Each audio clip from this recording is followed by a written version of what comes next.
please. I pledge allegiance to the flag of the United States of America and to the republic for which it stands, one nation, under God, indivisible, with liberty and justice for all.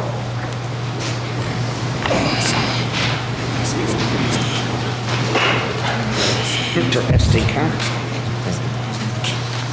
Debbie, you want to give us an update on the health department, or?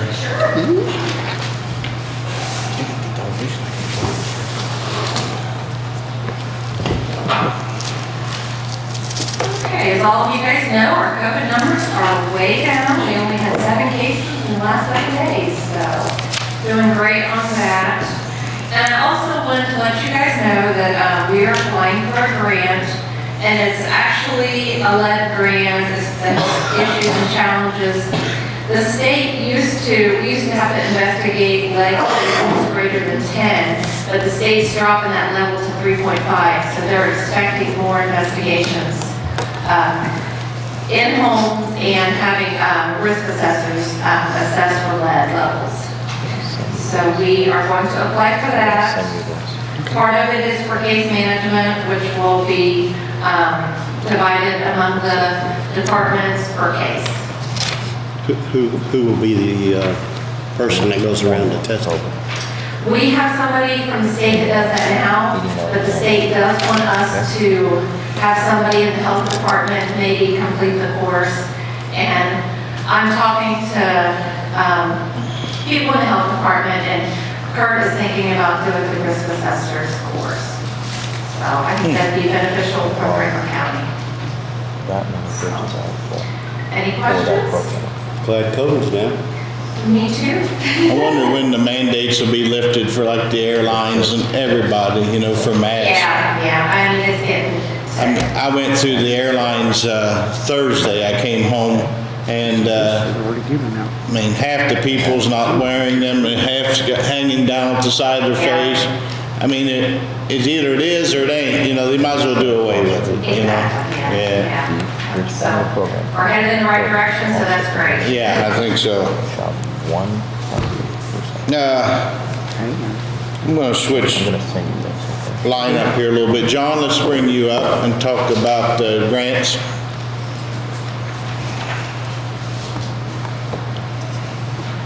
Well, we're finally getting down to the nitty-gritty on how we're going to spend our ARPA money.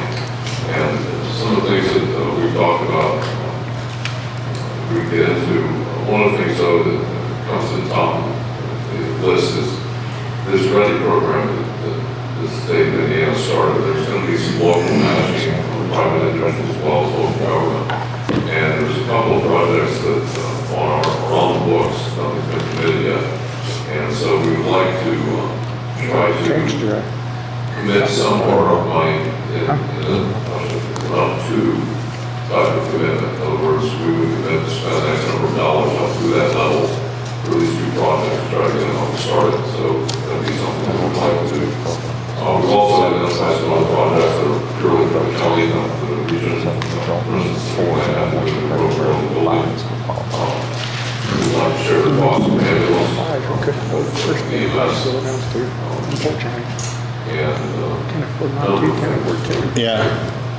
Yeah.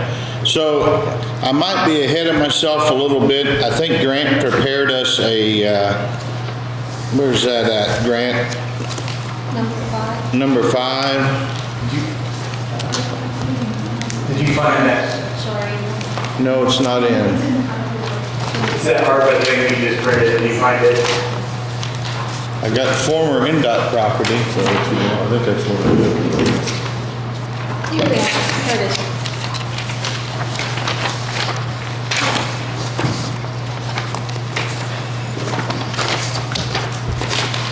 So what that is the ARPA money, after they went through all sorts of generations and machinations and everything else, they came back at the end and basically said, if you got less than $10 million, you can treat that as replaced revenue or lost revenue and use this to replace it, and you can use it for the broadest category possible under the ARPA You can still use it for all of the other things that, you know, you were considering before as far as grants, but if you adopt this, it frees it up, it makes it easier for the auditor's office to track, because there's the lost revenue formulas are driving everybody crazy, I guess, trying to figure out how to do the lost revenue.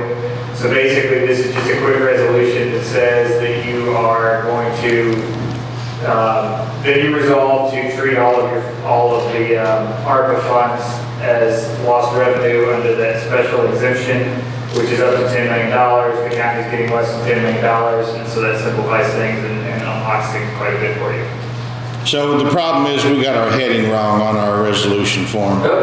Yeah, the resolution says this, resolution to acquire former NDOT property. Okay, It's probably attached to an old email. Yeah, I'll fix that. Yeah, They send you a new one and you're good on that. can we do it quick enough right now? Yeah, I'll do it now. All right, let's do it. You Get just it. want to read the rest of it once. Yeah, I'll do that. So it's, whereas it's been determined that Franklin County, Indiana now desires to allow itself the most flexibility possible of American Rescue Plan Act, that's ARPA funds. Whereas Franklin County received less than $10 million in ARPA funds, but it now resolved as freeing by the commissioners that pursuant to final rule issued on or about January 6, 22, an amount up to all of the ARPA funds received by Franklin County may be treated as lost revenue under the standard allowance set forth in the final rule, freeing the funds up for use in government services. Nothing contained herein is intended to limit the use of the ARPA funds for other permissible purposes and is done merely to increase flexibility and simplify record keeping. So be it now resolved this day, 8th day of March 2022. Yeah, I'm changing the heading and I'll email that over right now. Okay. So Krista will print it. We need a number. Resolution number 05. So she'll get that in just a second. Okay. Give us just a minute. Let's get this done first, John. I think that's the best thing to understand. But that frees the money up to be spent without all the red tape, right? Exactly right. Sorry, Tom, I'm getting bad here. What you asked? That frees a lot of the money up to be spent without all the red tape for declaring loss. That, I think that's the reason the Treasury Department made that final rule, is that they took a look and said there are so many small counties like ours that didn't have that much money to spend. And they said rather than go through the red tape, I had one on the list of the final rule, eliminated a lot of reporting requirements. And that was the reason for that, is to allow you more flexibility in how you cover your broadband. If you were a bigger county, we have 250,000 people, or we received a lot more money, we still have to jump through those hoops. But this one really, we were thinking best did, allowing us to spend a little bit more reasonably, and not eat up a lot of money, basically having people file their reports. So to be clear, just so everybody's clear what we're talking about, ARPA money, we have received 2.2 million already, and we are in line to receive 2.2 million. We think the 1st of July is what we're thinking, the new fiscal year for the state. It's entirely possible that's true, before I say a definite date. Yeah. Check just to make sure, but. It's coming. Yeah, and the money's actually coming through the state, so since it's their fiscal year in July, I would anticipate that would be. Yeah.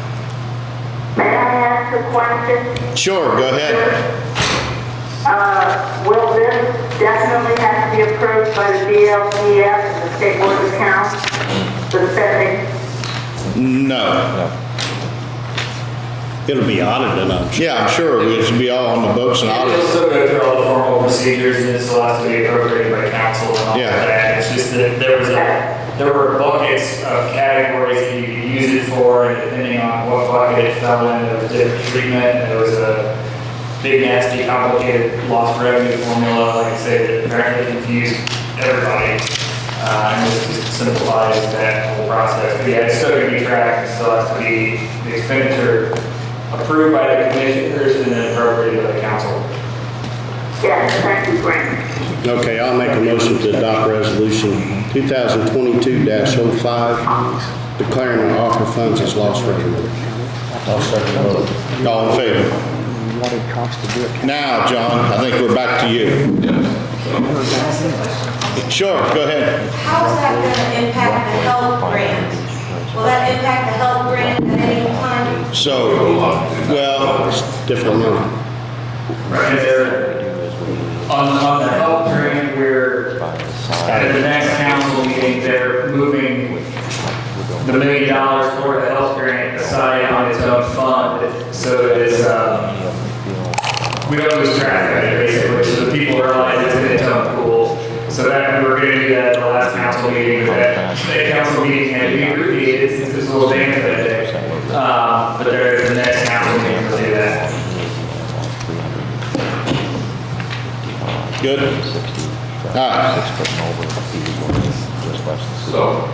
so back to you again. So essentially, you've done today what we need to do as far as declaring money to be used at the council's discretion. One of the things that, I said, we're putting together kind of a list of things we thought we might use the money for, not completing. But one of the things that I would request that you consider is setting aside a certain amount of that money to be used as match money for any related projects that are coming up, that are going to be on the list. And that's actually going to be discussed on the 10th. But if we can set aside a certain amount to say that we'll use that as a match towards the same funds that are going to be applied, I think it would be a really good thing to do. Really, how much. I think if you set aside, and say, again, it's up to, we're not necessarily spending all this money, but $750,000 as a match fund that we use for these ready projects to move forward. And they're going to start looking at those, so they're sort of state level and getting approved for some of these projects. We have 1 or 2 years in county, we want to see what that, in the region, I should say, that in our county. That's what it's doing now. Does seem like a reasonable request. Like, So, utility extensions and yeah, such. I think I'm gonna have I will have a motion, but I think the motion needs to have utility extensions put right in the wording. That is really what it's for. Yeah, so I'm going to move that we have appropriate have available up to $750,000 for utility extension grant projects. Yes. That's pretty good. Okay. I'll second the motion. Thank you, John. Mr. Sherman, thank you. Where is this? Safety. $750,000 out of the $4 million.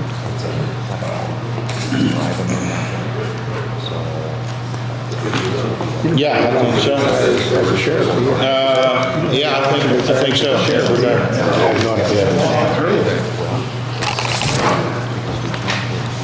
All right.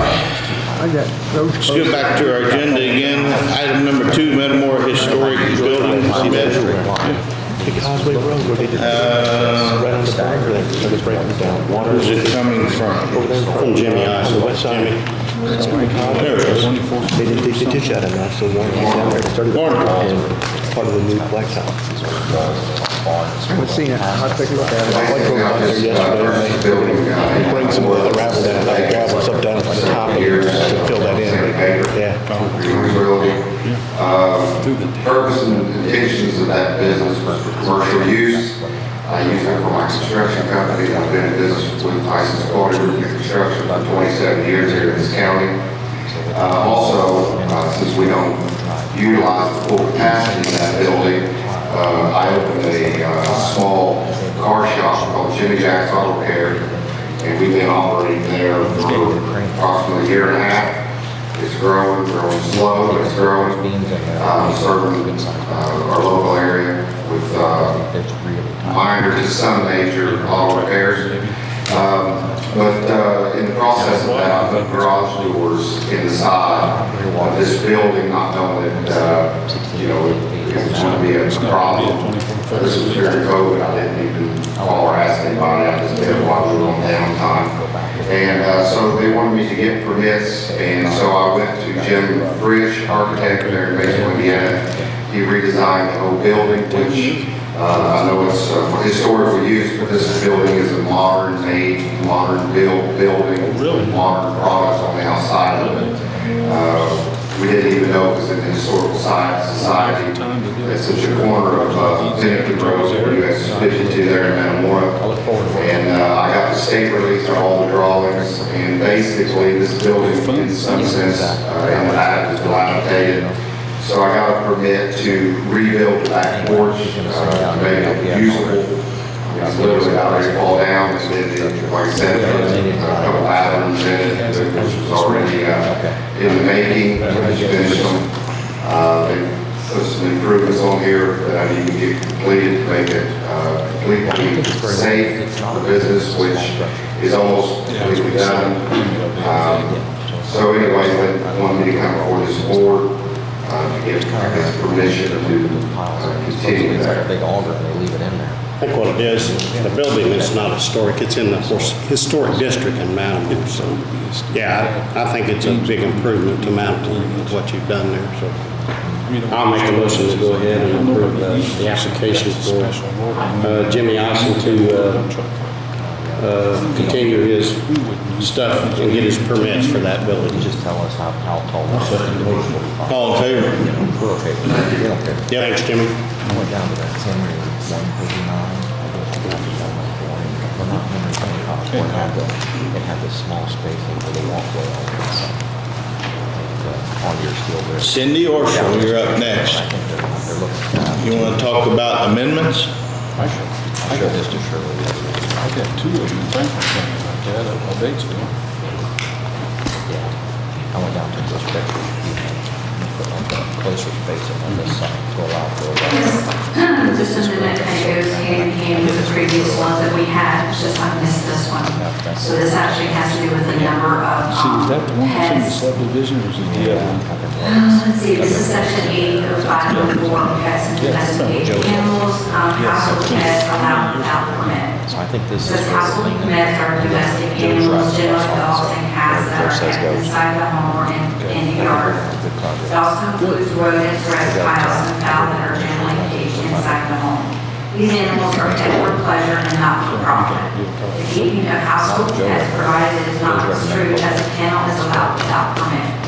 I think we removed fish out of this, this section. Why?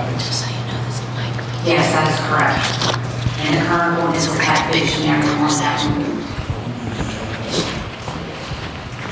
And number 2, requirements for keeping domestic pets. Middle pets, 8 is the limit of pets kept inside. Previously, there was no limit. And then B, outdoor pets are limited to 8. Pets shall not become a nuisance to neighbors as a result of roaming. And prior to that too, there was no limit on the numbers, so they were only put numbers on those. And what this is saying is you can have up to 8, and then if you get more than that, that's where a kennel would kick in. That would be private or commercial. You get a kennel permit license. Please? If you get more than 8, would you have to have a kennel license? Yes, that's where these numbers, where there's a difference in those numbers. 8 is your limit, and then once you get above that, that's where the kennel would kick in, whether it be private or commercial. Commercial. Do you have an ordinance number, Cindy? Different. 06?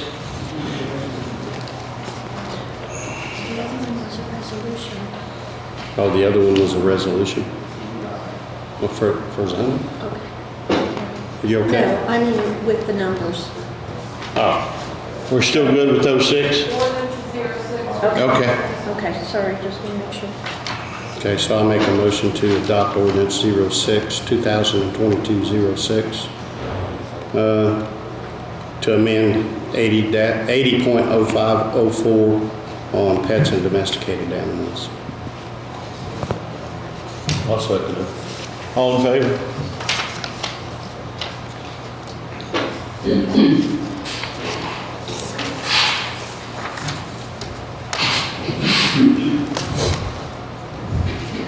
Was that all you had, Cindy? I got a question then. Been receiving quite a few calls about dilapidated properties, unkept properties, junk sitting all around. We have a nuisance ordinance and an ordinance to address the situations. Can I talk to you about that ordinance sometime? Come down to your office and see how we can better implement that? Sure, I've got a Zoom meeting at 1 o'clock, so anytime before that or after that, that'll be fine. Okay. Commissioners, this is Sarah Duffy. Could I ask you one clarifying question? Sure. On the numbers, the number of pets outside limited to 8, is that 8 per acre or 8 per reserve? 8, period. After that, you would need a kennel license. Thank you.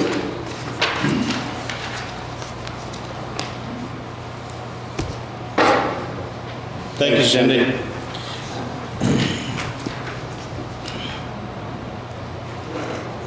Next on the agenda is a county procurement policy Grant's been working on.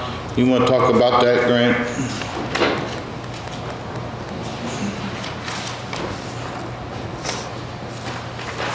Yes, today I just got some notes I had gone through and some questions as far as direction.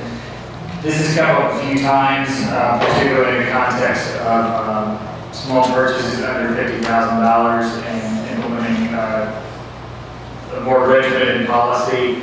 State law kicks in above $50,000 or between $50,000 and $150,000. You request quotes from parties known to do that type of business. And above $150,000, it kicks into the bid requirements. So this has come up at various times, people asking, and at one point, the commissioners had me work on something, and nothing really came of it. And then I know Amy with some of the EMA is trying to figure out how to deal with certain grant policies and things like that. She's got some coming out, so she was requesting that as well. So I think it's a good idea to go ahead and adopt something that clarifies that. I'm trying to keep it relatively simple. The town of Fishers, I think theirs was 67 pages long, so you could go into a lot of detail if you want to go into a lot of detail, but I kind of want to know what you think would be useful to have in there. The first part is basically what I have now, we just track the state law about it, the bidding and the quotations and things like that. And then where it kicks in under the $50,000, I had a cutoff just arbitrarily. I said between $5,000 and $50,000 that you were to invite or otherwise obtain quotes, but the quotes could just include a web page printout. If you went to a commercial dealer web page or a catalog printout, get a copy of that. And between $5,000 and $50,000, then the department head could approve that if that's what you want, or if there's a cutoff in there between where you're tired, if you want it to come before someone else, we can do that. Then on the less than $5,000, I had it basically just to be, you didn't have to go through the process of finding 3, but basically you needed to find a quote from a reputable business holding itself out to sell that item. We can do whatever you want with that. These are just arbitrary frameworks I was starting from. And I don't know if you have thoughts on dollar amounts or where you went ahead on those. I thought we had something once before, like $500 or something. Yeah, we had, I don't know where it is. We talked about it probably 4 or 5 years ago, and I don't know where. Maybe we didn't adopt it, maybe we just talked about $500. I think that's right, yeah. I can't remember now. And yeah, we can lower it, raise it, we can do whatever you want with it. Below the $50,000, as long as you have your protocol in place, it just simplifies things a lot for the departments.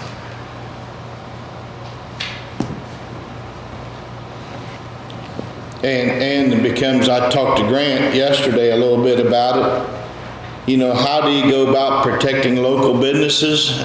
You know, if somebody gets 2 quotes, one from a local business and one from the internet, normally they can't compete. Yeah, I can get into that. There are preference categories, and I was going to talk about that here in a minute. There are local business preference, small preference categories. The local business preference, there's actually a state statute on the price differential you can account for. It's not a lot, but it is. Yeah. It's going to be, I think the biggest category is still, they can only be 5% more. So there's a little bit of cushion and then like 5%, 3%, 1%, I think, or something like that. But if you want preferences, we can talk about what preferences you want to put in. I was going to talk about that on down, and then joint purchasing and some other things like that here in a second. We would like to stay local if possible. I mean, sometimes you can't if it's Yeah. not available. Yeah. I think the 5%'s fair, you know, if we Yeah, could, that's state law. That's state law. Business, yeah, Yeah. it spells out. Don't Yeah. quote me on the 5%, I think that's Yeah. the ballpark, but I can, Yeah. I can add that state law provision to this if you want that. And then on the smallest items, you don't need to go shop 56 things. Yeah. I mean, if you need a $10 cart, you don't need to go 3 places to get it, so if you're going to support local business and probably on the smaller stuff anyway. so how's that work like at the highway? We need a set of brakes. Our business, normally we go to Napa or go to one of the vendors here and just pick up a set of brakes, you know? Do we have to start shopping for price every time they need a part? No, well, what I had is the cutoff is as long as it's under 5,000 right now. No, you just need to go to a reputable vendor and that, which, you know, that Yeah. would be a reputable vendor for Yeah. auto parts. They hold themselves out to the public for doing that. Okay. And I don't know where you want that threshold cut off, where basically above that, you would easily, at least need to show your comparison shop. Oh, you guys all right with 5,000? I mean, that's pretty, yeah. Yeah. I think we're good at 5,000, Grant. Okay, and then you want me to add some of the local and small business preferences? Yeah. The policy, Yeah. I can add that. A lot of places, a lot of that's spelled out by state code. I Yeah. just do that verbatim. I'm adding in the joint purchasing service. You adopted a joint purchasing service resolution about 5 years ago, and then you can still use that as an alternative method to all of these. And then Amy mentioned it was quantity purchasing. The QBA quantity purchase agreement from the state. Yeah, the state apparently has vendors approved. It's going to be similar to this joint purchasing. It's called a quantity purchase agreement, and I can include that as well. But if they're available through that service, that can be used. I'll make sure there's no catches to that. So that would probably be like we buy our salt through? Salt, tires. Yeah, yeah, So it's like basically a pre-approved bid through the state of Indiana. yeah, Even vehicles, we use the state bid. yeah, yeah. So I can include that. There's exceptions for emergencies, and I think we already have some resolutions in place as far as advanced emergency expenditures, and I'll make sure that covers everything you need. I'm probably going to incorporate by reference that if there are state or federal guidelines you need to follow, you can make sure those are being followed. And I received some federal guidelines that I can probably attach as an exhibit if we want those included on these. When I was working with Brookville, they got a list of federal guidelines to help with this. It is lengthy, but if you got federal money on a federal grant, if the grant doesn't say you need to use the local policies, unfortunately, I think it's what you're going to have to follow with. And then some of, this was another one of Amy's points, some of them do say you can use the local policy, but if we don't have a clear local policy, that makes it harder for somebody to know if they're relying on the correct thing. My other question and the other suggestion that has come up is, I think some departments have a standardized form for bids. I don't think you necessarily need a standardized form for quotes, because really, I mean, as long as you get the quote, you're pretty good. But on the bidding process, do you want standardized documents? How do you want that to run? Because they had, well, Amy, for instance, has one that's going to be over the 150, and she hasn't really had that come up before, so she's not sure what documents to use. Yeah, Larry, what do you want on that? Is that going to be too complicated? We use a standard bid form or not? For over 150,000? You use a standard bid form? Yeah. I don't know if we have to do that with a Form 93, 96, So if that's the standard bid form, we're good. Okay. Is that what the highway uses now? Like a yearly bid form, 93, 96. Yeah. Is that just the yearly one, or is that? No, it's just this form that you're supposed to use anytime you're doing any kind of contractual work or anything, so. For a good bidding agreement, I think we use it. I don't know how many other departments out they actually go over the 150. The highway doesn't know. Yeah, I think that's it. Yeah. They always come to us if they. Yeah. Okay. Other comments, other things you'd like to see to get this cleaned up? Anybody else have comments? I'd just like to ask, can you give an example of one of the references if you get a higher price quote, you wanted to refer to use that, is what kind of stipulation do they have for that? So if it's, I mean, if it's apples for apples, if it's the same truck that meets the specs, there's not much you can do as far as preferences, other than there are some of these percentage preferences for local businesses that apparently under state law you can give. Now, but if it is more of a service type deal, then you can consider the experience of the person providing the service and factors like that, and if you want to work with them. Professional services are exempt from this. And I put that in any item exempt by state law, including professional services, is exempt. And usually what you're going to do on something like, if you do want to include quality factors, you would do more of a request for proposal than a bid, where they would submit a proposal and say, I can provide these services in this way, and then you can investigate, well, can that person actually do this? Do they have experience doing this? Do they have credentials? Is it somebody we can work with and understands what we have? And that's a lot more flexible process than I need a 12-foot step ladder.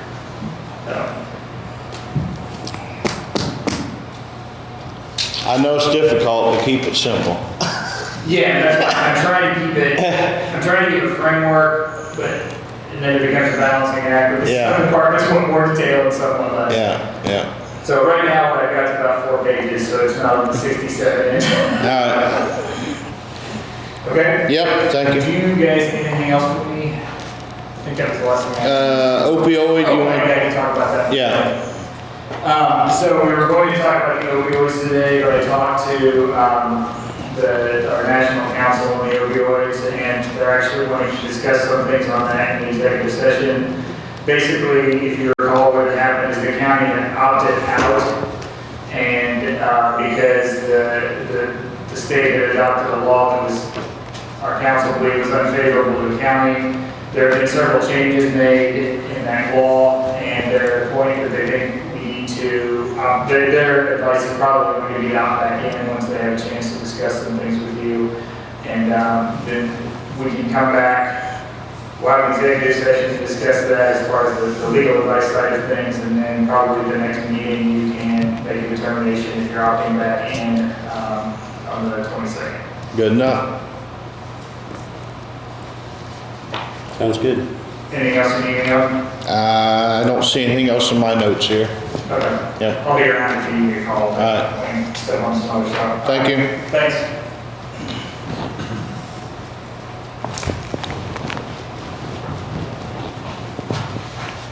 Next thing is dispatch. Sheriff, are you wanting to talk about that, or what's that? It's just, John, Huntley put in this upgrade for dispatch for the reporting system. I think you should have all that paperwork. It's all part of his budget. The last install we had, so we're just updating our software and maintenance of the system. Okay. it's budgeted, I think.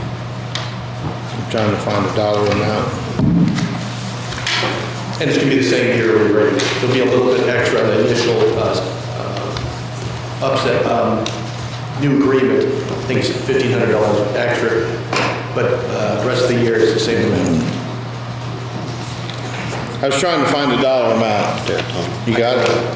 Oh, yeah. And is that yearly or what? Oh, I think it's not a yearly thing.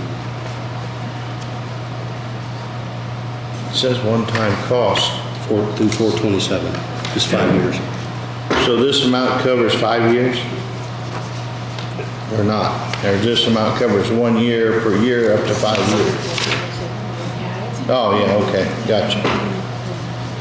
So it's $7,993 for the initial year, and then it comes down a little bit more, 2, 3, 4, and 5 years.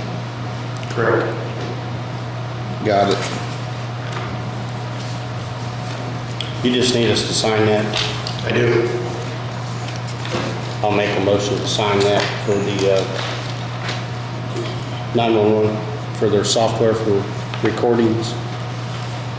I'll second the motion. It only requires Tom Lincoln signature, so I make a motion Tom sign the agreement. Thank you, Joe.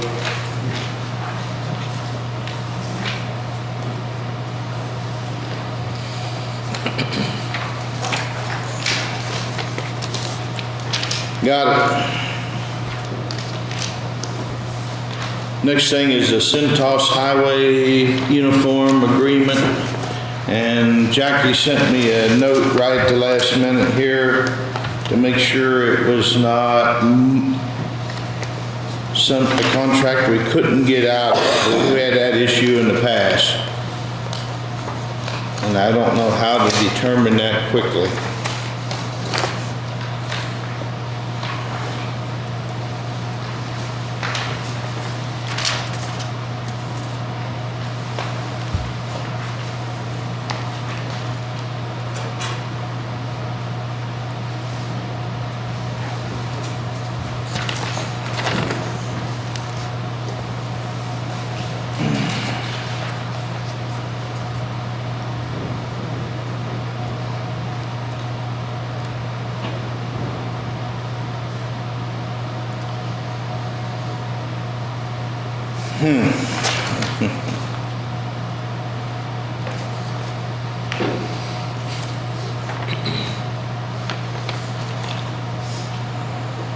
Well, I think by state code, all we're allowed to do is a 3-year agreement, so I don't know if that's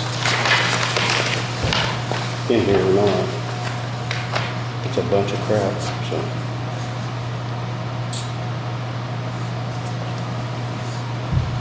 Can we make a motion on that? It's a yearly contract? Let's do that. I'm good with that. So, I don't even know where's the total price? Is it per uniform? Yeah, it's per uniform. And I know she's got the money budgeted. So I'll make a motion that Tom Lincoln sign a Centos agreement for 1 year for uniform rental for the highway department.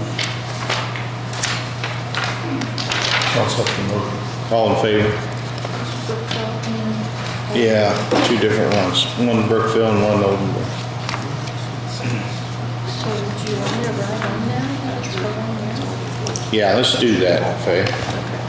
Kind of wake them up to the fact anyway. It's got to be renewed every year.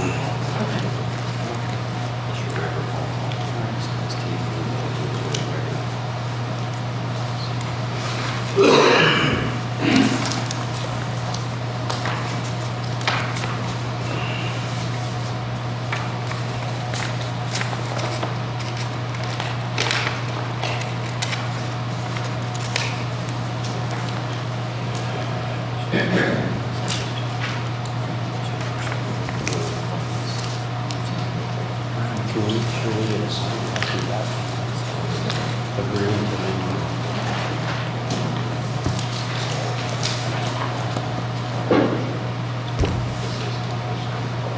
Next is surveyor. Rob, you got something? Yeah, wanted to get an update on the drainage funds. I think last week Carla came to some conclusions on the balances for all the 13 dishes that we have. She was able to balance it, so at some point, I think she's on vacation today or this week, so at some point I'd like for her to present what those balances were to the drainage board, how that was justified, just so that we have that for the record going forward. As far as James Boyle ditch, that's a joint ditch with Union County, there's still ongoing work on that. Passing assessments still out, and I think grants trying to work to some type of resolution to work to collect that. The 4 bills that I had received from Tim Ike back in December of last year, the Brackney ditch, the Weir ditch, Schaefer ditch, and the Bear ditch, all within Franklin County. With the balances that I've been given, I've been able to pay and put in claims for those 4 ditches, which is something that is part of your claims today. There was enough funds in all those, with the exception of the Weir ditch. We had an overrun of $317.16. And from what I understand, it's okay to run those funds into the red, pay the bills. We just need to make that up later. So that can be done in a couple ways. Ask the homeowners on that ditch to pay their share of that balance, or B, we have to put an assessment on to collect funds. So after reviewing all the funds for the 13 ditches, some have balance, some don't. After paying these bills, some of them have went down quite a bit. So what I'd like to do is talk with the drainage board on what would be a acceptable balance to carry on each fund, so that when repairs need to be done, because they're continually need to be repaired, because they're all, some of them are better than others, but I think we need to have some type of monies in reserve into those funds, and we can maybe place an assessment on it. Once we get to a point that where it's comfortable, we'll have a balance there to be able to maintain the ditches. We do have a general fund that has $8,315.22 in it. So from what I understand, that's kind of like a, if you will, a slush fund to borrow from, to pay for bills when you're short on something. So say you get a really big bill, you don't have enough balance, you can use that to pay that, but it has to be paid back to that fund. So for that reason, I'd like to keep that kind of in place. Just for emergencies. Funds if we can do it. Sure. So, well, let's schedule a drainage board meeting at our next meeting then, huh?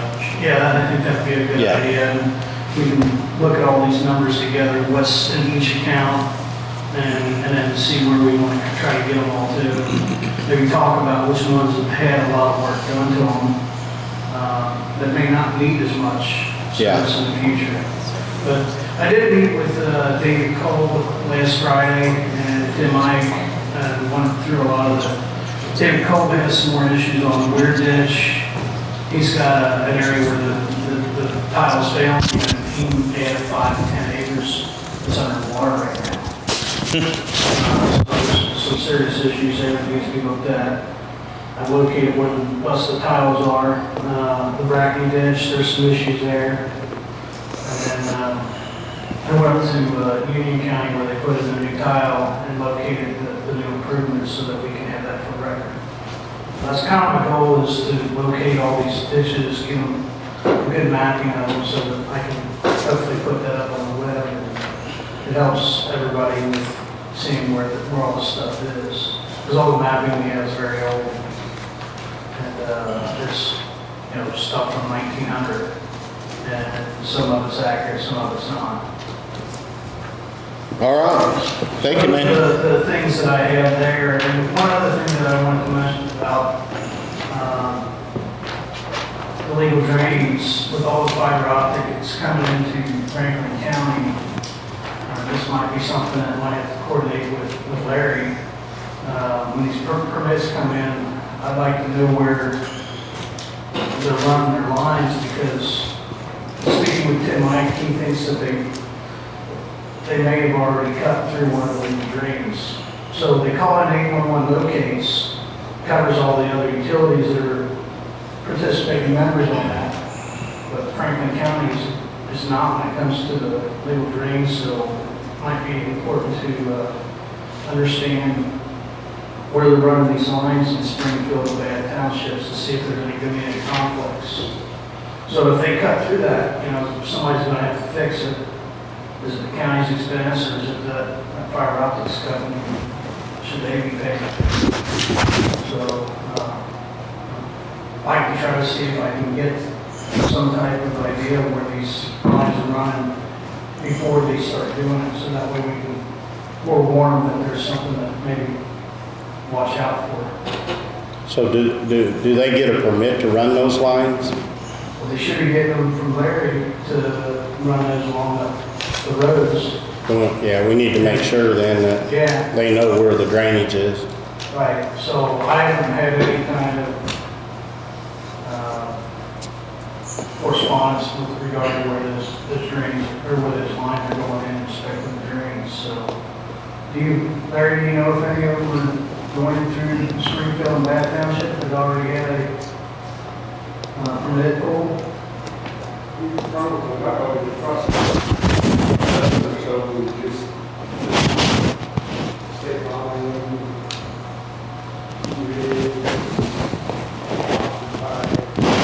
Yeah, those are areas where we're gonna have issues, maybe on Oxford Pike and whatnot. I know there's some drains that run through there. So do you have mapping of that? They sent a small map. It isn't on any of our, I'm sorry, we can't hear the answers.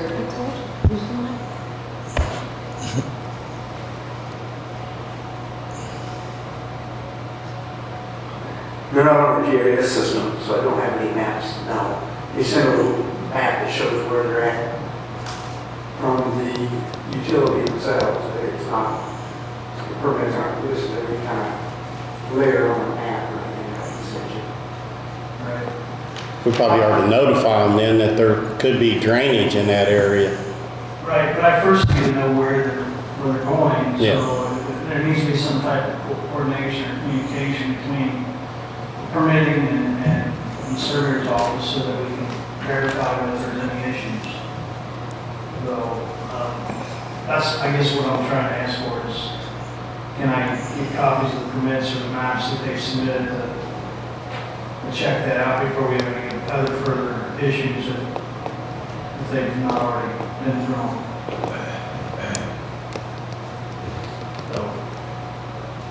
I would say so, in my opinion. Can you send me what information you have for those areas, Larry? Yeah, we can send that out if you need it. Okay, that'd be great. Because, really the county don't pay, it's a ditch assessment that would be paying, so it's a property owner, so we need to know beforehand, Right. before they cut them. I mean, it shouldn't be, if they hit it, they should pay for the repair, not coming from assessment or money that's collected. Absolutely. It's not the landowner's fault that it got broken. Should be on their dime. I have a question for you, Robin. How do you decide how much money each ditch should have to have available? That's a good question, that's why I wanted to kind of meet with the drainage board and come up with what we feel would be a good amount of money to have on hand to maintain a ditch in a given year. And you don't want to have to continually add assessments every year or for several years, but maybe get a balance built up to the point to where it's at. So some of the bills that I just paid, the Brackney ditch had about a $7,000 bill on it. The Weir, Schaefer, and I forget, there was one other one. The Dare ditch, those were anywhere from $1,000 to a couple $1,000. But that was work that was done over a period of 4 years. I want those bills for a while to turn in, so I guess that's something that we have to try to gauge and figure out what is a good amount to keep on hand. I think if we go by how many linear feet each ditch has, I mean, if one's got 1,000 and the other one's got 5,000, apparently the one with 5,000's got to have more money in there for emergencies. Unless it's just been replaced. Yeah, unless it's just been replaced. And some of them have been significantly updated. You're right, so. Their discs shouldn't be that old. How much money you need to keep on hand. So for that reason, you might not want to have as much of a balance in one, you know, rebuild a lot of it. I agree. It's something that I feel that we need to kind of get to and get there because, like I said, some of them don't even have a balance at all. And I feel that it'd be good to maybe have that if they are old and never had been updated. So would it be possible to give holy moly the people that mark everything, the locations of our public drains, and let them identify them?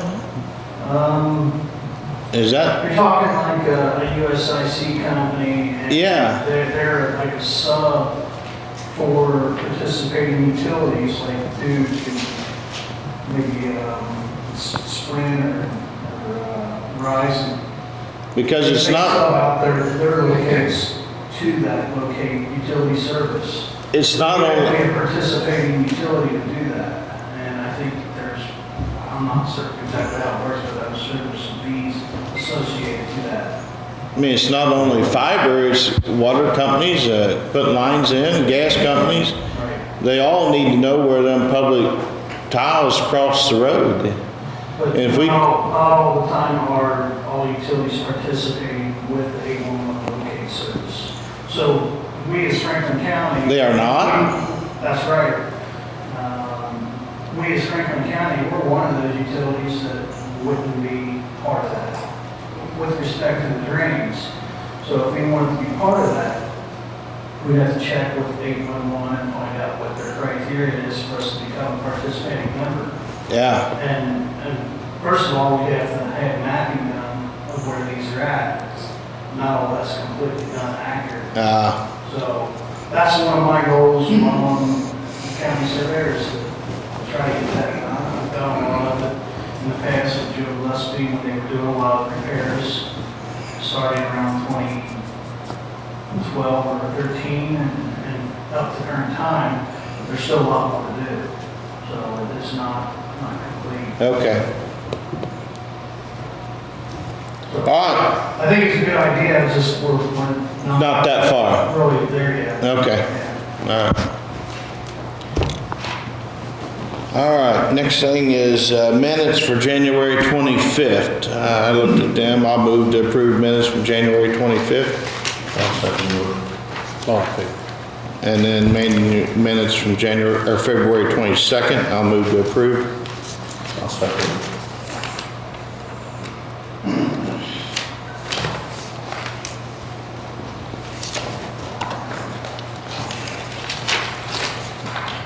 And I will acknowledge the treasurer's report for this month.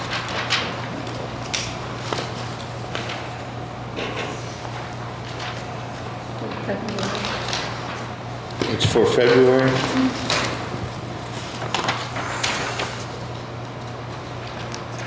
No, February 22nd, treasurer's report. Yep. I'll second Tom's motion. All in favor?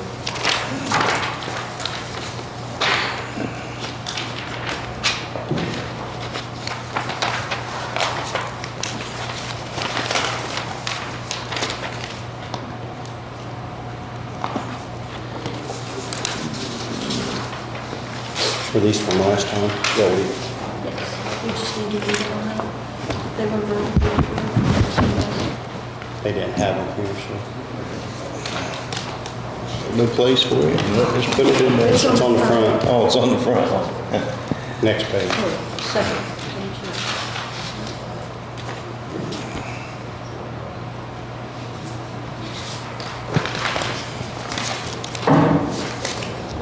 Okay, we got claims for 222.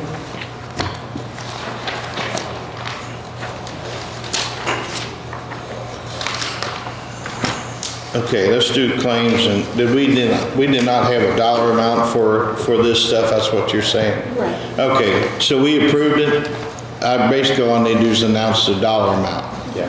Dollar amount for claims for the 22nd of February was $507,378.73.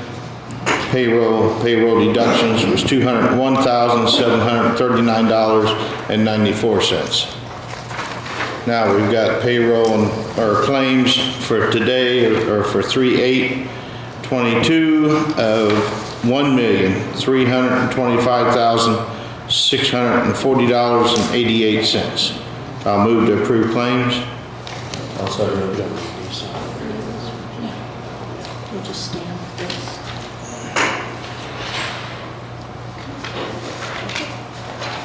You want something else? You can sign it if you want. For 3/8. You want to just stamp. Yeah, that's fine. I had a motion for, Okay, I'll second. you're all in favor? Jerry, all in favor? Yeah. And then a motion on payroll and payroll deductions of $209,088.14. I'll move to approve. I'll second it. All in favor?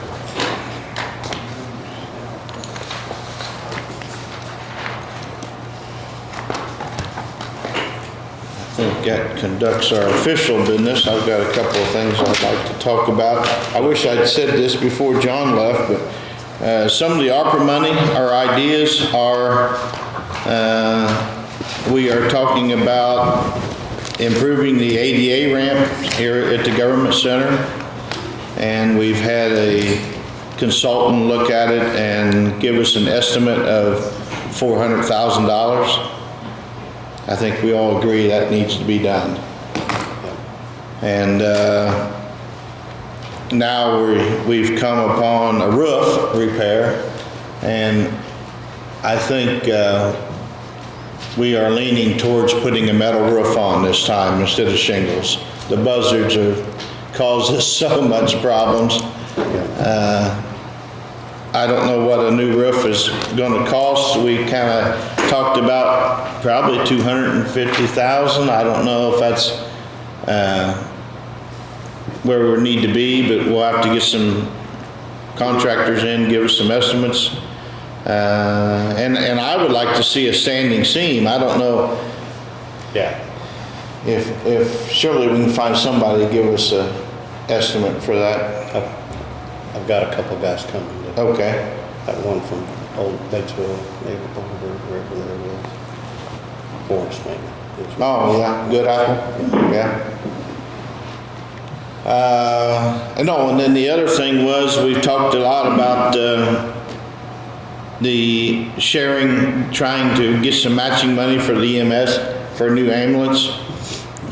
We thought maybe ear notching $100,000 for the EMS for a new ambulance.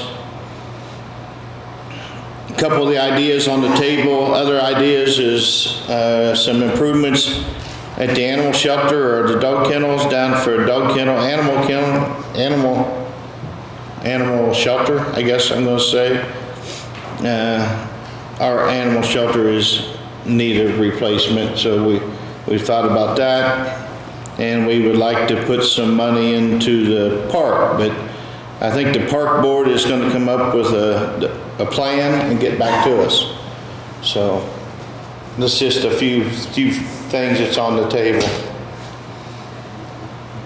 Maybe something with the jail roof. And jail roof, that's another thing. We got some of the jail roof is kind of timed out again, ain't it? Some is in need of repair shortly, maybe. So we got to look at that.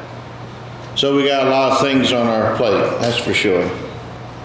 I have another question. Sure. I just got a notice that 3G networks are going to all be canceled probably by the end of this year. How much of the phone system and how much of the Franklin County security system, like the ankle bracelets, are based on the 3G service? I don't think anything.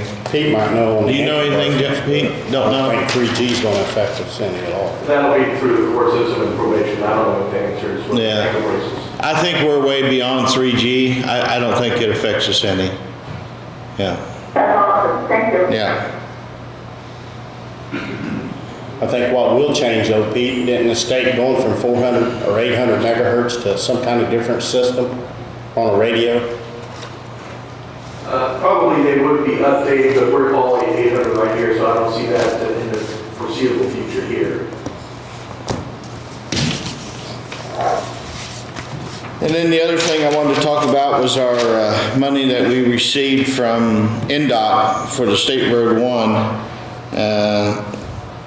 Larry and I met a while back looking over some of the highway needs, and we have got some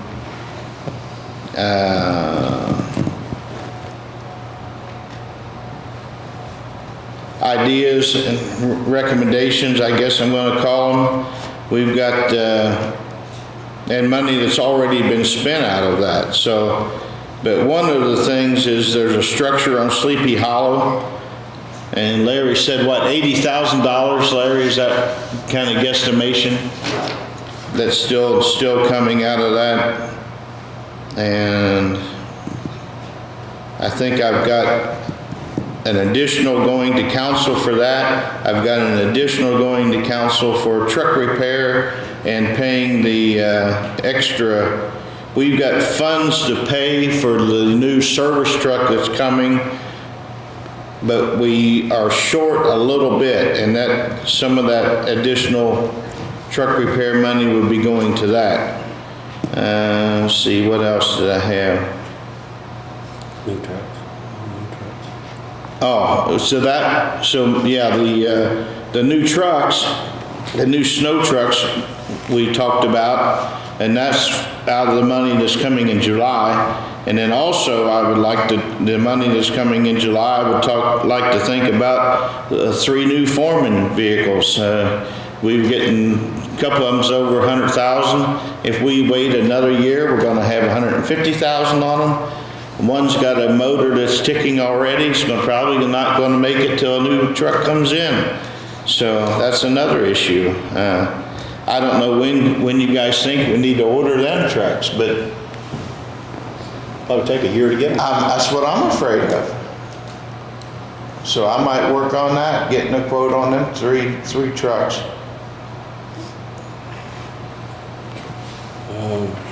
Can we use the state bid on that, or no? Yes. I think, yeah, Don Meyer set up on the state bid on that. They got bought out. Yeah. What's it? Forget the, Acura, I think.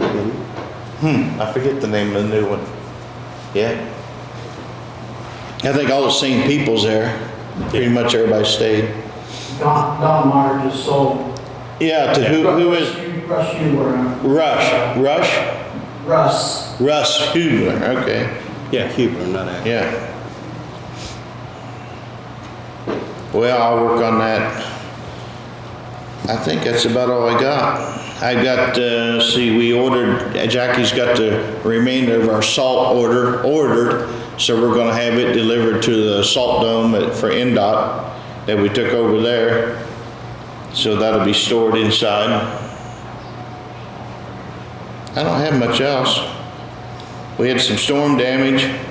I think we're gonna need some additional money for storm repair again, probably some shot rock and stuff.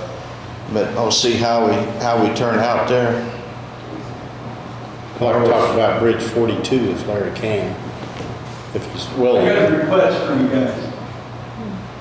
My name's Carlos Monroe, and I'm here to formally request that at your next meeting, we discuss the generating of electricity for the whole county.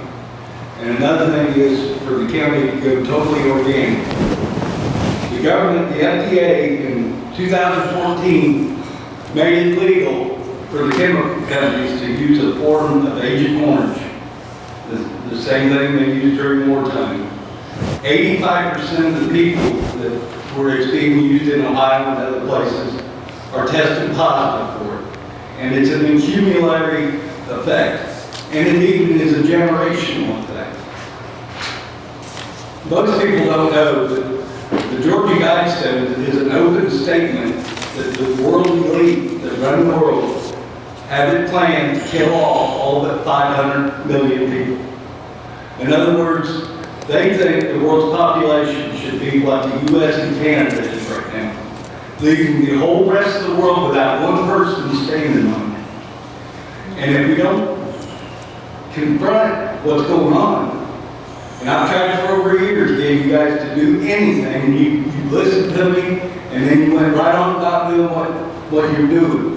Because it's not even feasible, Carlos. It's not even, What's not even on the totem pole. What's not on the totem pole? What you're talking about. So, the government is out to kill you. And if you go to the camp, 1 in 2 men is going to have cancer before they die. They ain't say they're going to die from it. Autism, how bad autism got to get before we stand up against it? In 1975, it was 1 in 5,000 children. It's 1 in 44 now. How bad is it going to get before? Are you going to wait for the government to say, oh, it's bad for you, we're going to quit doing it? They're not going to ever say that. And you're saying that nothing's ever going to change. It's not. If you got that attitude, that's exactly right. It's like you say, those people that's in power is going to have the power. You're in power. Right here, right now, you are the most power. Just for this county. So, one county, you know how big this world is? Look at one county can change the world, or save the world, like recently was. And the number one thing was we're going to have to be self-sufficient. I mean, you can see that everything's collapsing, including the value of your money. So we got a chance to redesign our world. And if we don't redesign it, it's already designed for us. It's in writing, black and white writing, the way things are going to be. And that includes the elimination of farmers altogether. And you're going to eat what Bill Gates wanted to eat. Lab-grown foods, and not even a farmer. And another thing about going totally organic is the farmers can offer the big deal about carbon capture. Farmers can capture more carbon than, right now they're putting carbon into the environment because of the way it's farming. If they switch the way they farm, and we need a lot more farmers. Right now, that's 1% of the population farms. So, we got to go back to 40–50% of the people have to be farmed. And it will naturally go that way when it comes down to not having that to eat. Mr. President, may I make a comment? Sure, go ahead. Does society understand how bad welfare is to the taxpayers? Thank you. What's welfare got to do with it? I don't know. So the other two, you got the same mentality as him? It's just reality. No, it's reality what I say it is. It's like me openly declaring my rights. And you don't have the right to tell me how my property is supposed to look. You ain't got the right to, if I want to have $50 and I got a fence on my property, it ain't none of your business. As long as they're not getting out doing harm and everything, and I think I'm good. It ain't none of your business. I don't disagree with you. But if It you ain't do none of harm, your business what I build on my car. And I will not ever get permitted to do something on my own land. Everybody has got to wake up. I disagree. This issue came up because somebody was abusing their animals. Well, now, like I said, as long as you're not abusing them, but you're putting rules in for everybody. You have to. No, you don't. Why can't I have $50? $100? Because we don't know if they're gonna take care of them or not. Thanks, Carlos. You guys will be seeing me again.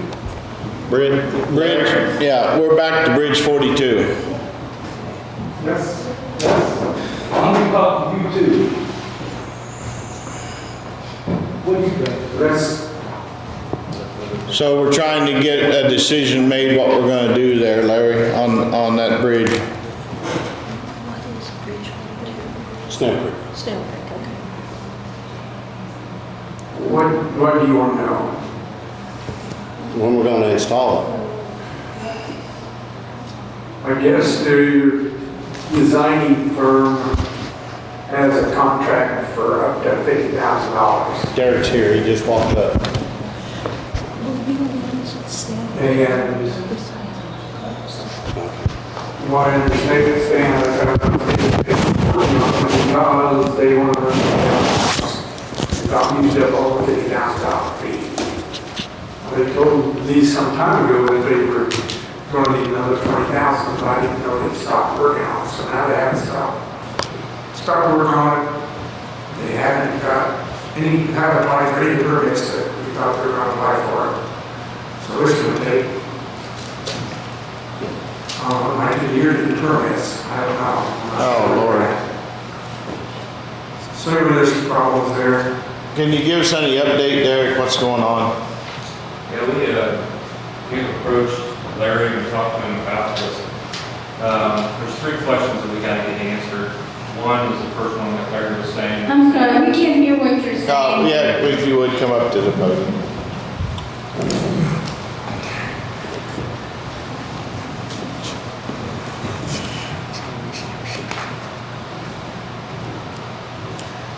Larry told USI Consultants. There's 3 questions that we need to answer. The first one is, when we first approached about the bridge, we gave a not to exceed contract with the thought that this was just going to get us started, but we were going to need additional funds. When we approached that limit to where we now were getting to the point where we were going to go over that amount, we needed to stop.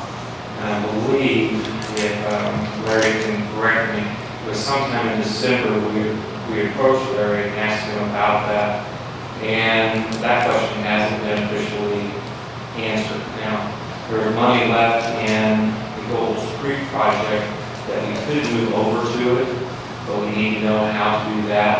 If he wants us to build to Gold Creek or build to this, or how the money can be moved. And that was one question that we haven't got to get answered. The second question then is with respect to the bridge itself. The bridge was set up at a 62-foot long bridge. The design was that you need to have that cross strength being 59 feet. Based on that, we need to know, do we need to move the abutments or do we need to cut the bridge, shorten it, the length to match up those two? And there's some pieces that are above my grade level that I don't understand why they need to be exactly, but that's what I was told was going to happen. The third part is with trying to get information from E&H Bridge about their, there's a term, I can't remember what the exact term is, and they Larry would know with how the, you know what term I'm talking about, the Department or response, some type of the bridge, some type of measurement or something from them. I don't remember what that word is. But those 3 questions are why we're still waiting on those 3 to be answered. So at this point, we still get those. Now I talked to Doug, and he told me that it'd take probably a couple months to get that permit. So it would be pretty quickly, but we could go ahead and get working on that piece of it. So that's kind of where we're at this point. I think that the county should let us know that there was more clearly with no stop if we didn't get the money. That we had obviously money to do something with it. We spoke with Larry about that, so we kind of gave him that information. We didn't necessarily tell those commissioners with it. We went to Larry, and that's where we're located at. So, and when I speak of that, it's just that's kind of where we left that with him, because he's the one with the money part, and not that that Larry's done anything other than we're just trying to work it out. So I know there's not a lot of money in the funds. That's something Larry's working on, so he's trying to get that squared away, and that just takes time to do. So by no means is anybody dragging their feet. They're just things that have to happen with that. And I understand that there was another road that washed out, causing a bigger issue. So this all kind of contributes to that. Why is the overrun so much? I mean, 50 grand. Well, we knew at the start that 50,000 would not be enough, but we gave that at least to get started on the project itself. With the hydraulics, the survey, all the things that need to go into that, it does cost a little bit of money, but we knew that that would come up to that, and at some point we needed to get additional funding if that was going to be the case. That would at least get us started, is where that was. And so we approached you guys, that's what we said. This is the start, but we're going to need additional with that.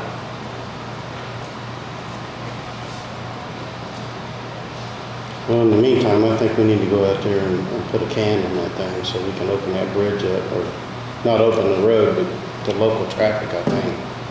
Because people are stranded like this last flood, they couldn't get home. We need to do something to, it's been a year now. If we have medical emergencies back here, we got to have something for access. Yeah, that's a no-brainer. We gotta do that. We're caught. I mean, we spent 50 grand and we're not done, and you're needing another 20? That's an estimate on that. I can't tell you the exact dollar figure, but we would say we're estimating that there is some money from Gold's Creek that we could move over if that's going to be the remainder of Gold's Creek. So that would help, but I'm not sure exactly how much of that is. And we laid that out for the need of potential layers. He's got that information, but I don't have it right here from him. I don't remember right off the top of my head. Larry, it's been a few weeks, or a couple weeks, since we sat down and went through all of our funding at the highway. Can we come up with 20 grand down there somewhere?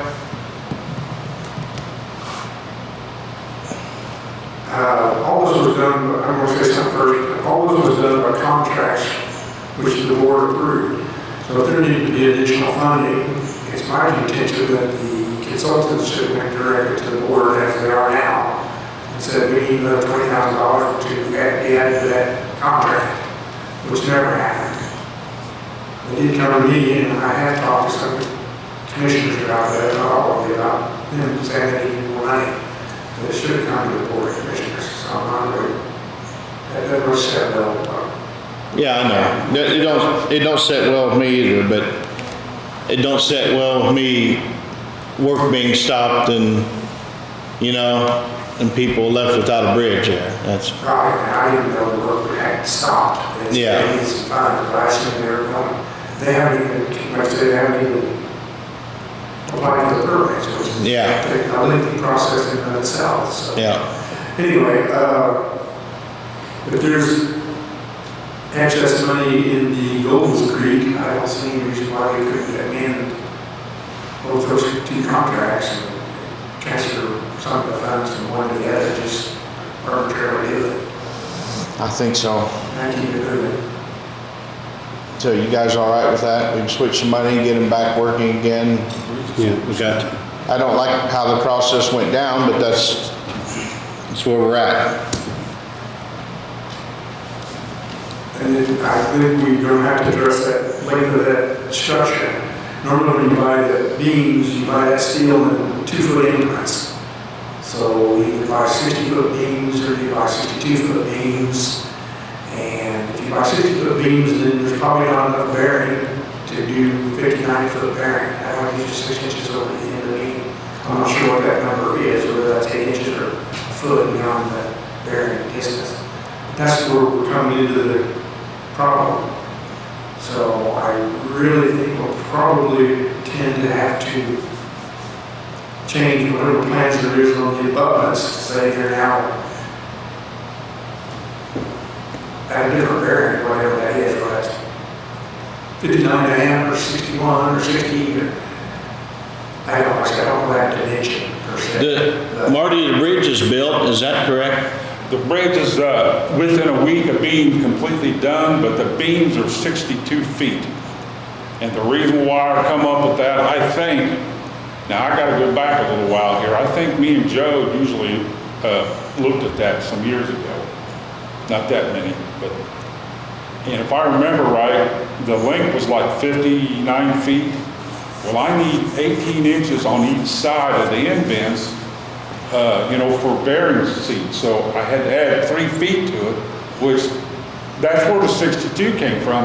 I don't understand what all the hullabaloo's about. Yeah. Unless you want us to cut the beam off, and it's basically,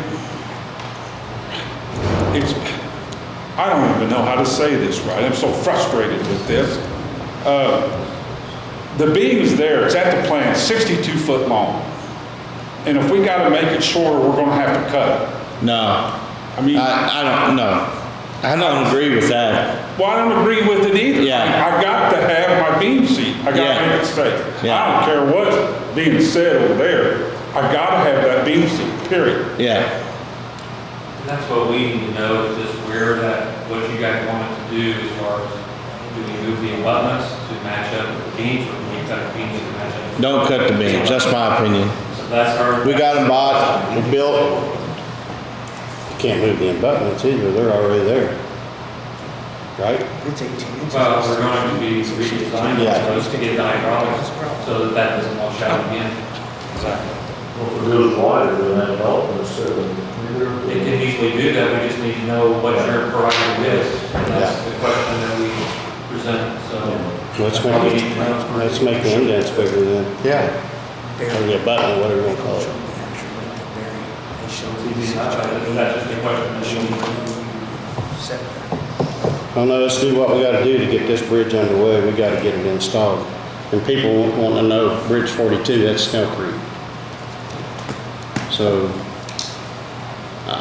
we're several months away still, so we gotta put something in there to access, even for local people. So Larry, you got that? Can you work with the highway department? We want to put one of them cans in there, give them people some kind of emergency crossing. There's 2 down at the pit. Do you know how long they are? I don't, Larry, they're probably 50 feet maybe, I don't know. We sort of come up with it. I'll try to take a look at it and go from there. We'll have to set it on temporary. I know it's not appropriate, but at least they'll have an emergency crossing. We'll leave the road closed and let's leave it for those locals to have access to their homes. We'll have to post it with some kind of open, I'm sure. Yeah. Just so fire trucks, ambulances, and they can get home, people. I know people last night was calling me, they couldn't even get home, they had to stay with family. So, that's not cool. We gotta do something. Fire truck would be a big question. I don't know, they're all right much. Other than that, cars, pickup probably be fine. The distance will make a difference, so maybe if their front wheels are off, their back will be on to help the weight distribution. How much cover you can get on that can? Is that the issue? I really don't know what we have out there, to be honest with you. Okay. What it is, All right.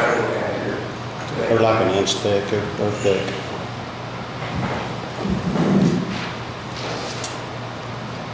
All right, I think that's clear then. You good then? Where'd Doug go? You good? You ready to move on? All right. And, let me see what else I got on my list here. The only other thing I had was spring cleanup. You guys still in favor of doing some kind of a spring cleanup in the county? If we can get the money, that's the thing. Last month, Rumpke's surcharges went so high, we actually lost money for them coming and getting it with the fuel surcharges and stuff. Yeah. So I don't know how we're going to even survive that without raising the price of getting rid of the refuse. Yeah, but I hear constantly, when you're going to have another cleanup, so we need to get rid of trash and tires. And it's, I've had 4 or 5 people ask me. That's the reason I brought it up. yeah, I mean, we don't get the big grants anymore like we did when we used to have those from solid waste.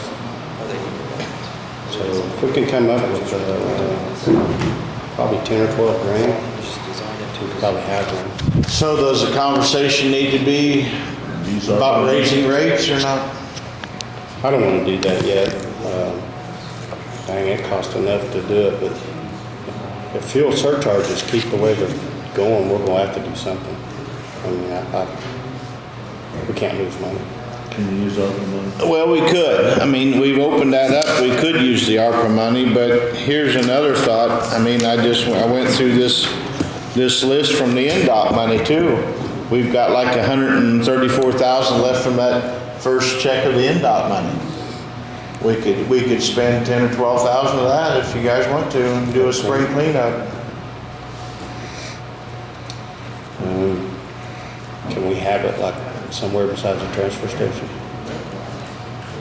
Where would it be?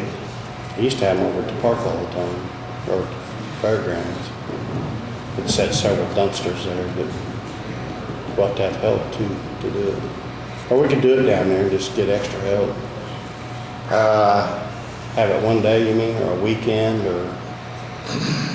Weekend's the best. 2 or 3 Saturdays or Yeah, something. yeah. Man. Where else would you do it? We can move on down the road down there, put a couple of dumpsters down there past where the fire station. Yeah. Clean that up a little bit. Yeah. Set some dumpsters there. You know, have tires for one, other stuff. We're not gonna That way a loader will be there. We're not taking household trash, right? We're just talking about other cleanup materials or somebody's weekly trash. I don't know, Tom. I got a hard time differentiating. If somebody wants to go out and clean up junk around their property, how are you going to differentiate between household and? Yeah, you can't hardly. No. I'll work with Ray on it. All right. Set up some kind of plan. Maybe I'll call Aaron. Get some dates. I'll call Aaron too and see. So we have to have a motion to use some of that. Why don't you, just to be clear? Under the use some of the money left over from the State Road 1? State Road 1 to use for cleanup, have a cleanup day or a weekend. I'll have to put in a additional for that, but I don't see where they would balk on that. You want the warmer weather in. Yeah. You want to have not to exceed a certain number? Let's go 15. 15,000? Up to 15,000. Up to, yeah. Yeah, I'll put make that in the motion. I'll second. Okay. So I'll have to get a, can you do that for me, Faye? Get an additional put in? Sure. Put my stamp on it?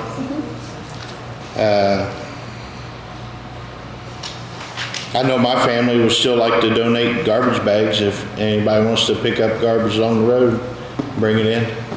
Yeah, that's I'll put garbage bags down at the transfer station. Sounds good.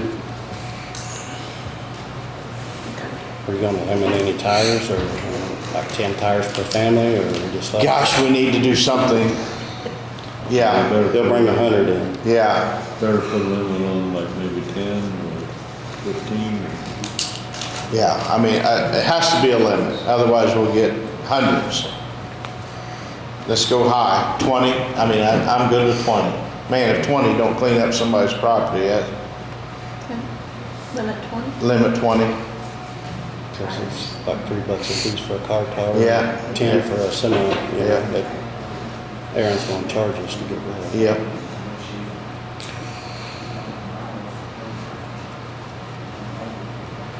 All right, that's all on my list. You guys got anything? I'm good. Anybody else on Zoom got anything? Anybody in the audience? Speak now or forever hold your peace. I move to adjourn. I'll second it. All in favor?